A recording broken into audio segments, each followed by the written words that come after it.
O Senhor esteja convosco. Ele está no meio de nós. Proclamação do Evangelho de Jesus Cristo segundo Marcos. Glória a vós, Senhor. Naquele tempo, Jesus começou a ensinar de novo às margens do mar da Galileia. Uma multidão muito grande se reuniu em volta dele. De modo que Jesus entrou numa barca e se sentou, enquanto a multidão permanecia junto às margens na praia. Jesus ensinava-lhes muitas coisas em parábolas, e em seu ensinamento dizia-lhes: escutai, o semeador saiu a semear, e enquanto semeava, uma parte da semente caiu à beira do caminho. Vieram os pássaros e a comeram. Outra parte caiu em terreno pedregoso, onde não havia muita terra. Brotou logo, porque a terra não era profunda. Mas quando saiu o sol, ela foi queimada. E como não tinha raiz, secou. Outra parte caiu no meio dos espinhos. Os espinhos cresceram, a sufocaram, e ela não deu fruto. Outra parte caiu em terra boa, e deu fruto que foi crescendo e aumentando, chegando a render 30, 60 e até 100 por um. E Jesus dizia: quem tem ouvidos para ouvir, ouça. Quando ficou sozinho, os que estavam com ele, junto com os 12, perguntaram sobre as parábolas. Jesus lhes disse: a vós foi dado o mistério do reino de Deus. Para os que estão fora, tudo acontece em parábolas, para que olhem, mas não enxerguem, escutem, mas não compreendam, para que não se convertam e não sejam perdoados. E lhes disse: vós não compreendeis esta parábola? Então, como compreendereis todas as outras parábolas? O semeador semeia a palavra. Os que estão à beira do caminho são aqueles nos quais a palavra foi semeada. Logo que a escutam, chega Satanás e tira a palavra que neles foi semeada. Do mesmo modo, os que receberam a semente em terreno pedregoso são aqueles que ouvem a palavra e logo a recebem com alegria, mas não têm raiz em si mesmos, são inconstantes. Quando chega uma tribulação ou perseguição por causa da palavra, logo desistem. Outros recebem a semente entre os espinhos. São aqueles que ouvem a palavra, mas quando surgem as preocupações do mundo, a ilusão da riqueza e todos os outros desejos sufocam a palavra, e ela não produz fruto. Por fim, aqueles que recebem a semente em terreno bom são os que ouvem a palavra, a recebem e dão fruto. Um dá 30, outros 60 e outros 100 por um. Palavra da salvação. Glória a vós, Senhor.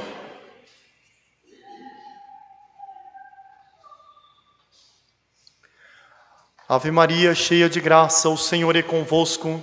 Bendita sois vós entre as mulheres, e bendito é o fruto do vosso ventre, Jesus. Santa Maria, Mãe de Deus, rogai por nós, pecadores, agora e na hora de nossa morte. Amém. Sentem-se, por favor.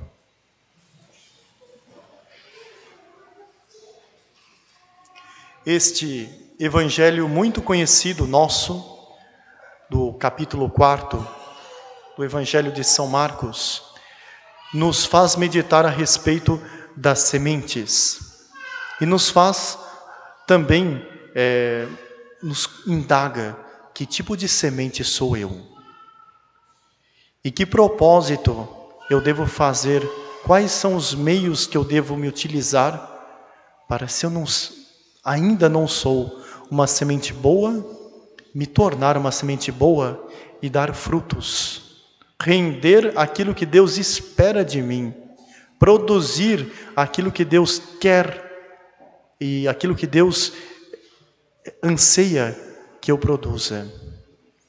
E nós temos no dia de hoje, nesta memória, uma semente espetacular, que deu frutos abundantes e rendeu maravilhas.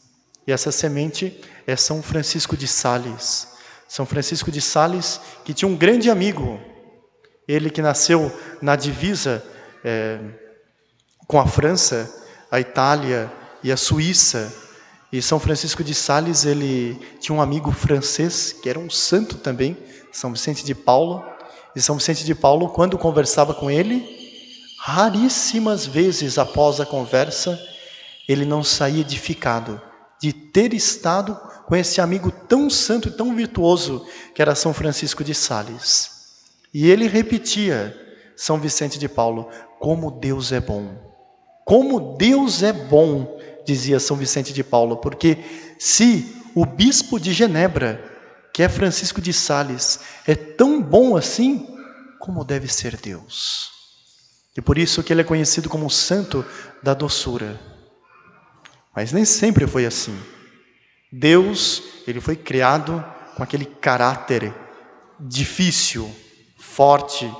Ele era um colérico de carteirinha, São Francisco de Sales. Quando criança, ele ouve na Savoia as primeiras heresias protestantes.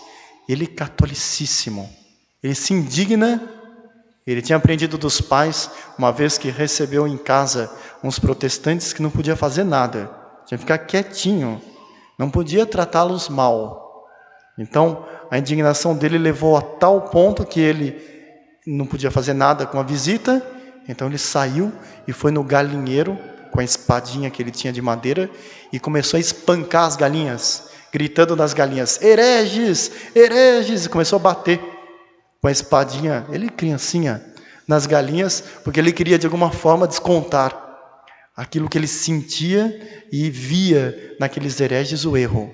Até que todos os funcionários da casa, os empregados, foram proteger as galinhas, porque afinal as galinhas não eram nenhuma herege, né? Todas muito boas, produziam bons ovos e estavam servindo muito bem. Portanto, esse era São Francisco de Sales, e que a providência foi forjando o seu caráter. Forjando, a tal ponto em que ele tinha muito desejo de ser sacerdote, desde muito cedo. Mas isso não foi possível. Então ele vai para Paris fazer os seus estudos. E em Paris, ele pega uma doença mortal durante os estudos. E então ele se dirige à igreja de Saint-Étienne, que é uma igreja muito bonita de Paris. E no cantinho, no altar, tinha uma imagem de Nossa Senhora muito piedosa. E ele se ajoelha diante de Nossa Senhora, reza a Nossa Senhora, pede uma graça a Nossa Senhora. É da vontade da Senhora que eu seja ou não um sacerdote. Se for da vontade da Senhora, eu vou me curar. Uma doença séria, grave. E enquanto ele rezava, Nossa Senhora, com a invocação dos desamparados, ele começa a sentir interiormente, fisicamente, um borbulhar. E quando ele sai da igreja, depois ele descreve, eu já estava curado. Nossa Senhora me queria, e queria esta alma sacerdote para servir-lhe. Então ele é ordenado, vai para o seminário, depois de ordenado aos 26 anos de idade, vai para Genebra, uma cidadezinha, numa vilazinha próxima a Genebra, fazer o seu apostolado. E ele, com amor, com entusiasmo, chega, primeira missa. Para celebrar a primeira missa, a alegria dele, prepara o sermão, vai celebrar uma pessoa, uma velhinha, para assistir a missa dele. Ele para e vê o quanto que a igreja estava assim, não existia mais nenhum sacerdote. As igrejas estavam todas em ruínas por causa do calvinismo em Genebra. E os sacerdotes que tinham restado antes dele chegar, todos haviam sido mortos pelos protestantes. Portanto, uma situação dificílima. E ele então, São Francisco de Sales, começa a celebrar a missa para essa senhora. E é muito bonito, muito bonita a paciência dele, porque o apostolado dele é um apostolado de filigrana. Um por um, ele vai resgatando para Deus. E ele não desiste. Dia após dia, ele vai conquistando almas, e ele começa a fazer um apostolado através de refutações. É uma obra muito conhecida dele chamada Controvérsia dos Católicos, que são 80 artigos que ele escreve a próprio punho durante a noite e sai entregando para que os católicos discutissem. E esses católicos foram se afervorando a ponto de chegarem a milhares. Chega um momento em que o Papa nomeia ele bispo. Ele não queria, mas o Papa o nomeia bispo. E o Papa coloca ele diante dos cardeais e faz uma sabatina com ele. Vamos ver então se está preparado para ser bispo. E ele responde com uma clareza, com uma objetividade que deixa os cardeais pasmos. Então, Clemente VIII, que era o Papa da época, diz a ele: então, uma vez que o Senhor respondeu com tanta clareza, com tanta beleza, todas essas questões, então ide e levai ao seu povo essa sabedoria do Espírito Santo. Uma profecia dele, porque foi o que justamente fez São Francisco de Sales. Quando ele chega, o apostolado dele espetacular. As palavras dele convertiam, moviam os corações mais endurecidos, mais renitentes no pecado, no vício. E ele comenta depois, numa outra ocasião, com São Gregório, com Clemente VIII, não é? Ele chega e diz: quando eu cheguei em Genebra, eram 100 católicos. Quando ele estava prestes a falecer, existiam apenas 100 protestantes. Uma cidade com milhares de pessoas, ele inverteu a situação.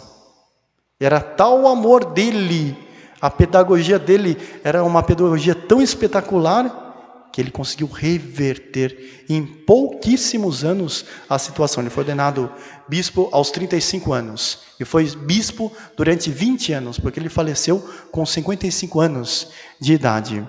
Bem, e depois, é interessante porque entre os católicos corria a forma, o apostolado dele era um apostolado todo especial, porque era a época da polêmica, e todo mundo gostava de discutir, de brigar, de polemizar.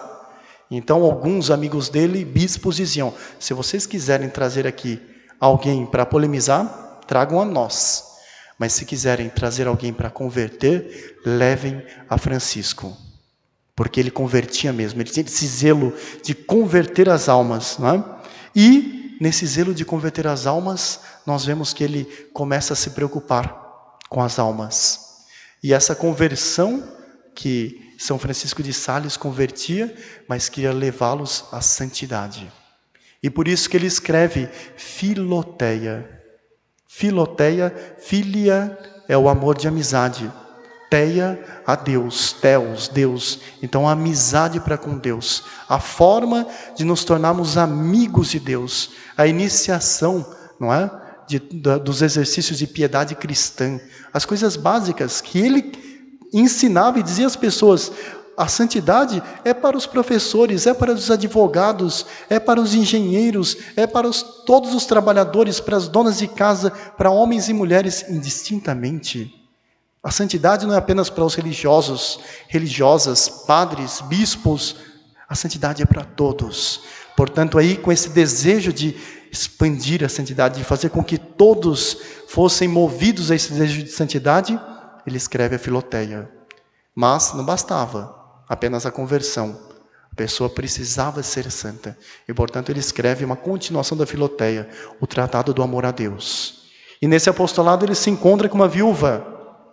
E esta viúva comunga do mesmo desejo dele de santidade e funda as Visitandinas, que é Santa Joana de Chantal, Santa Joana Francisca de Chantal, que também é uma grande santa, que depois compila todas as orientações, tudo aquilo que São Francisco de Sales dava para ela, e para as demais irmãs. E ela sentia uma presença espetacular de Deus em São Francisco de Sales. Porque ela dizia, ela comentava depois, póstumamente, para as demais religiosas: todas as vezes que eu estava com ele, Francisco de Sales, eu me imaginava que eu estava com o nosso Senhor Jesus Cristo.